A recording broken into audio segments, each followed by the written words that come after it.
Patay po.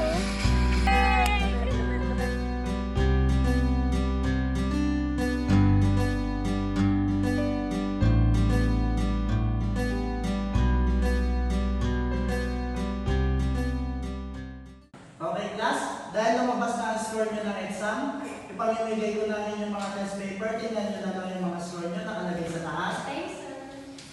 Siyempre, special mention kay Alex. Usually, siya na naman ang may pinakamataas na grade sa inyo lahat. Alex, can you go to the front para palakpakan ng inyong mga klase?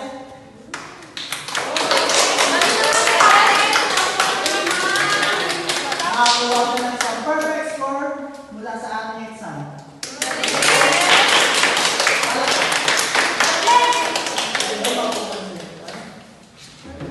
Galing mo naman. Galing mo naman, Alex. Sofia.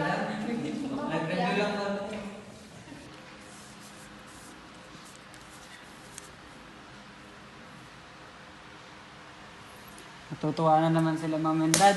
Ayos na naman ako. Ma'am, dad, papakita ko lang po sana sa inyo itong mga nakuha kong score sa quizzes and exams. Ano ba yan? Okay nga. Oh, eto perfect. Eh, ba't tong isa, 48, over 50? Bakit sobrang baba? Sobrang dali na lang ito, hindi mo pa na-perfect?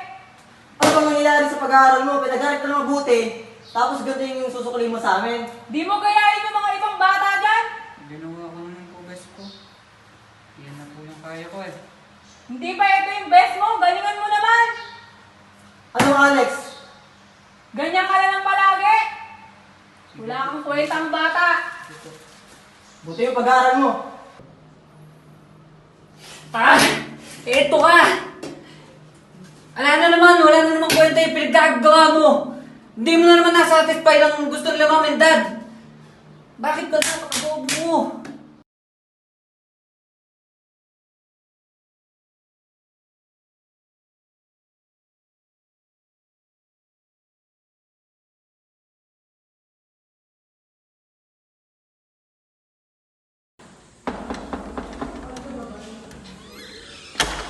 Alex, late ka na naman.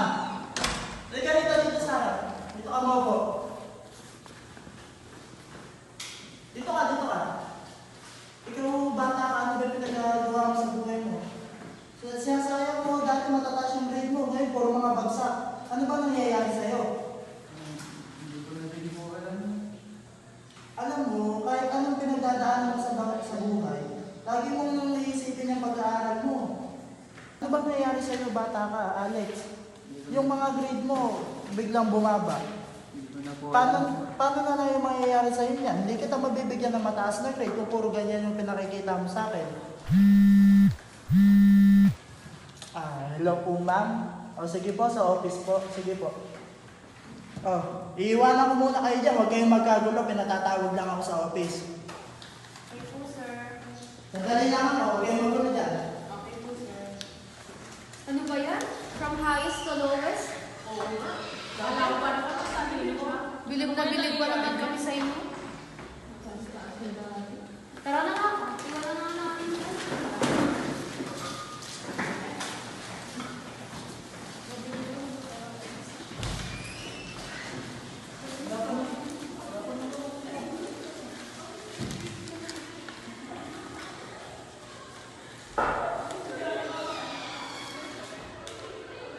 Tara na, Alex. Malilink pa tayo. Nag-reach out ka pa kasi sa akin ngayon eh. Ay, good morning Morning po, po, ma'am. ma'am. Ay, Alex, makikuha mo nga ng gamit ko nung naiwan sa classroom ko. Yung papel. Sige po. Alas, makasamahan si Alex. Sige po, ma'am. Thank you. Ba yan? Magkasama na naman tayo. Ano nga ba yung pinapakuha ni ma'am? Notebook ata yun. Notebook daw, sabi ni ma'am.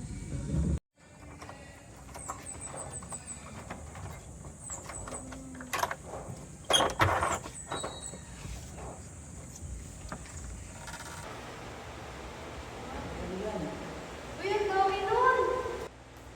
Uy, ganda na ito ah!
Mamay ko lang yung pinakawa niyo po na kapen.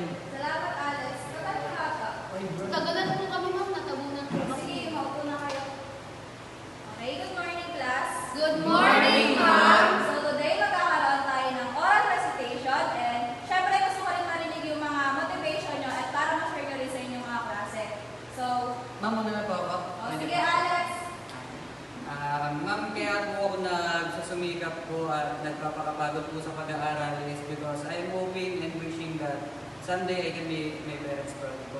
Good motivation, Alex. Sino pa gusto mag-share? Even. Yung motivation ko po, ma'am, para po sa sarili ko and especially po para sa family ko. Ayos, Even. So, sino pa? Ako po. Sige, Jenny. Ano po ma'am, para po sa pera kasi mukha po akong pera. Next, sino pa po mag-iwin sa? Mama ko ma'am. For me po, nagpapatuloy sa pag-aaral para mabilig yung pangarap kong kotse. Ayos. So, for the last, sino pa? Go next. Nagsasakripisyo po ako sa buhay para magkaroon ng stable job and stable life. Okay, class, magbibigay nga pala ako sa inyo ng group activity. Magre-research kayo about sa mental health, kung paano ito nakaka-apekto sa mga estudyante. So, bibigay ko muna sa inyo yung natitira kong oras para kayo ay makapag-usap-usap. Okay po, ma'am. Okay, mag-usap-usap na kayo. Bye for now, class. Bye po. Bye. Uy, gusto niyo namin magawa? Doon na lang tayo mag-usap-usap, magplano. Medyo maluwag-luwag doon para makapag-usap tayo ng maayos. Ba't sa inyo pa? Wala naman ang puto. Sa iyo yung nakapag-desisyon na ninyo. Sige, tara, bukas. Okay, class, bago tayo magsimula sa ating lessons, any idea kung ano ang cause and effect ng mental health issues na nararanasan ng isang tao, katulad ng depression? Ano ma'am, bumababa yung performance sa pag-aaral. Kung ano-ano yung naiisip at kung hanggang sa makaisip na ng masama. Ano po, hallucination at nakakaisip din po siyang pumatay or magpakamatay. Ma'am, parang balisapo, tsaka parang nawawala sa sarili. Siguro po ma'am yung possible cause ng mental health issues is yung pagda-down po ng mga taong nakapaligid sa'yo. Siguro isa pang possible cause ay pagpe-pressure ng family. Ikaw, Alex, may idea ka ba kung ano yung possible na cause and effect ng mental health? Alex? Alex? Alex? Alex?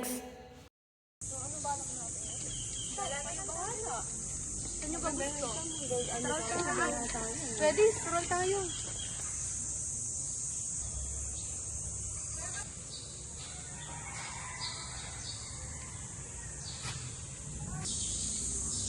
Tinuring ko kayong kaibigan. Tinuring ko kayong hindi na iba sa akin. Tapos ngayon gaganyanin nyo lang ako. Kala ko kaibigan ko kayo. Manda kayo. Pagpunta nyo mamaya sa bahay, hintayin yung pagiganti ko. Makikita nyo ang hinahanap nyo.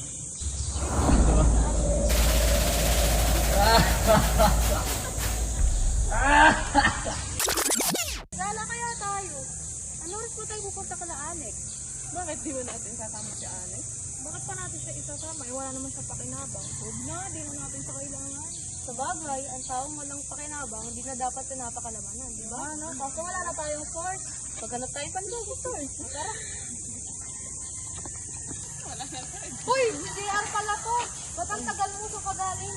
Galing ako sa covered court, nag-basketball. Oy ba? Ay, wala na tayong klasiya. Ay, wala ba tayong pasok? Wala na. Gala kaya tayo. Tara. Ano yung gagawin natin mamaya kala Alex? Mamaya na yun! May gagawin pa tayong activity. Wish pala siya. Stroll muna tayo bago tayo pumunta kala Alex. Oo, tara! Anong oras ba? Sabi niya, 3 pa yun. Well, pa lang naman, meron pa tayong time.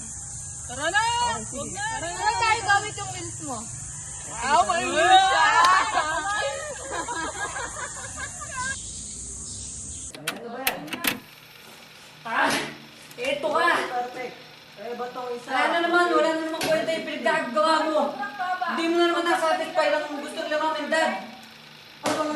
pag-aaral mo, pinag-aaral ko na mabuti. I did my best! Ginawa ko naman ang lahat! Bakit tayo na naman sila? Yun na naman! Hindi na naman sila satisfied! Binigay ko na lahat! Pataas na ng mga score ko! Pati yung mga kaibigan ko, iniiwan na ako, pinapabayaan ako. Binubuli na nga ako eh! Ano ba nangyayari sa'yo?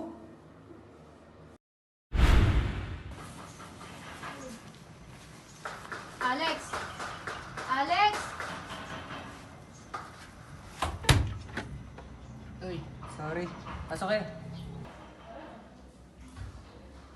Upo na lang kayo dyan. Pasensya na, medyo makalat.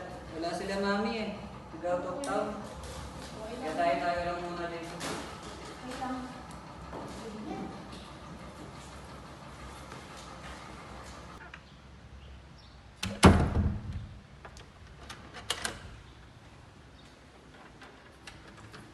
Gawa na tayo agad para matapos na.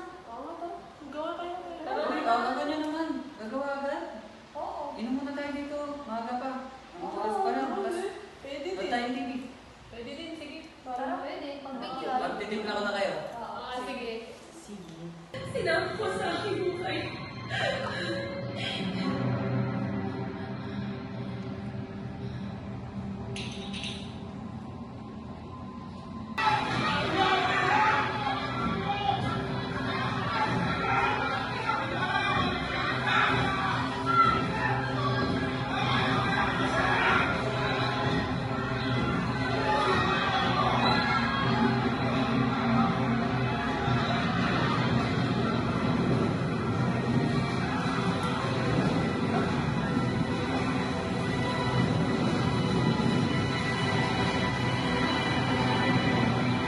Uy guys! Guys, wala akong nahanap na titimple na kayo lang sa inyo. Kami yung mga Pero mas maganda kung mas matapang. wala kami wala ko yung kayo Pwede na yan, sige. Wala mong tulutan natin. inom na lang kayo, tapos magluto lang ako ng Sige. So wala na natin tutunan. Sama na yan. Huwag na ako. Shot mo na. Shot mo na to. Diyan mo, baby. Pagdating ko na agad. Taasan mo. Ibaba niya. Ibaba mo, Jack. Ibaba mo. O, shot mo na to, ah. O, shot mo na to, diyan mo. Busin. Wow, sarap. Galing! Oh, may apelido. May apelido pa. O, shot mo na. Si Ivan na yun. Uy, taas! Sabay na tayo. Ayaw mo na. Please. Ay! Hey guys, wait lang. May tumatawag sa akin. Sige na, sige na. O, kanina ng next shot? O, naman na.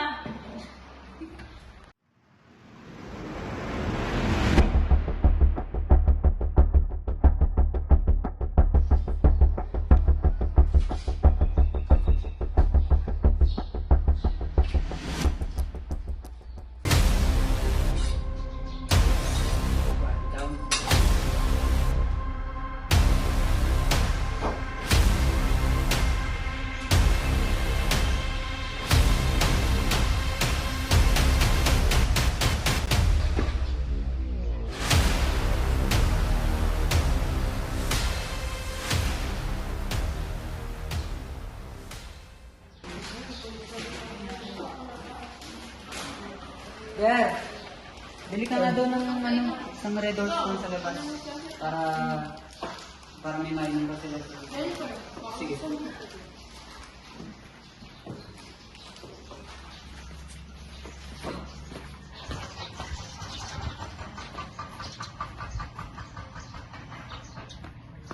Nasaan na nga pala si Janet?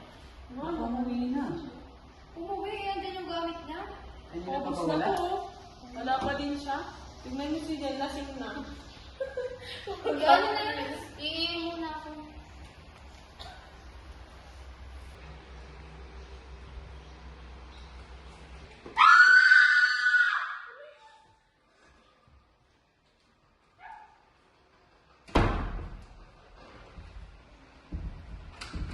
Takbo. Alex! Alex, si Jack? Alex? Alex, bakit hawak mo na? Buhat! Alex, ano ginagawa mo?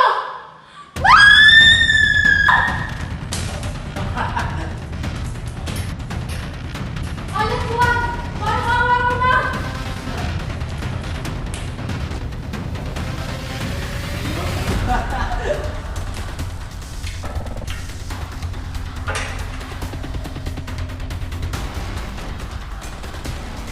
Patay ka na, tumabi ka dyan.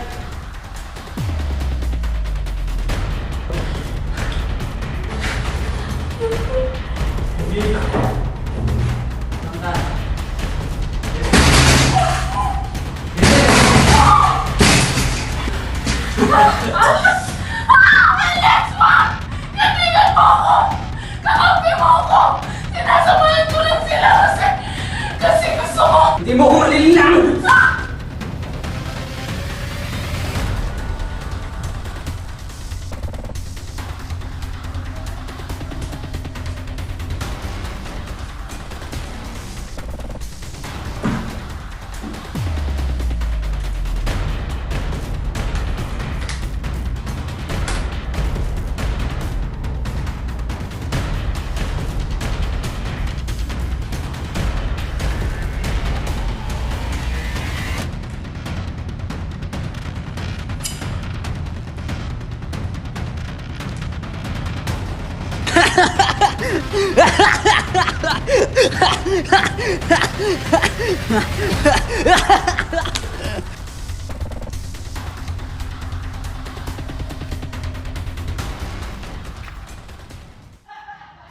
Narinig mo tawa ngayon.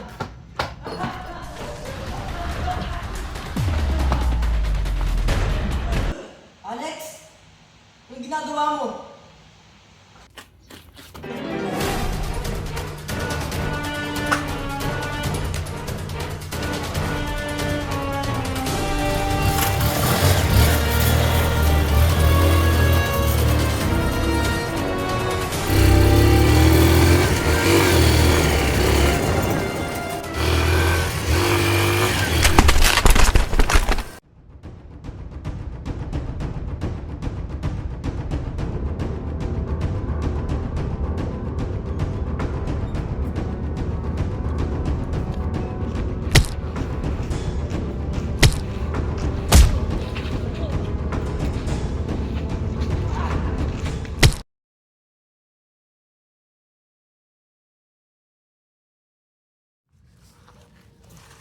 Bakit ka pa kasi bumalik?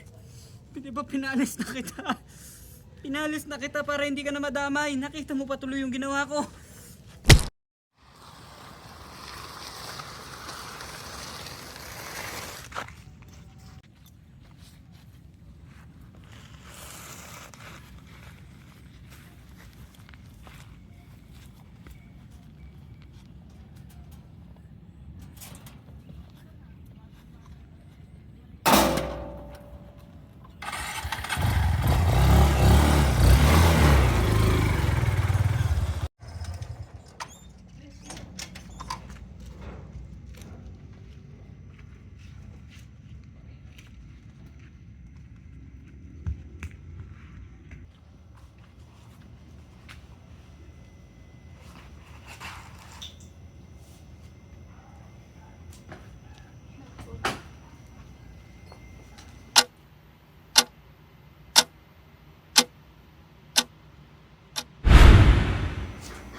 that you'll ever do.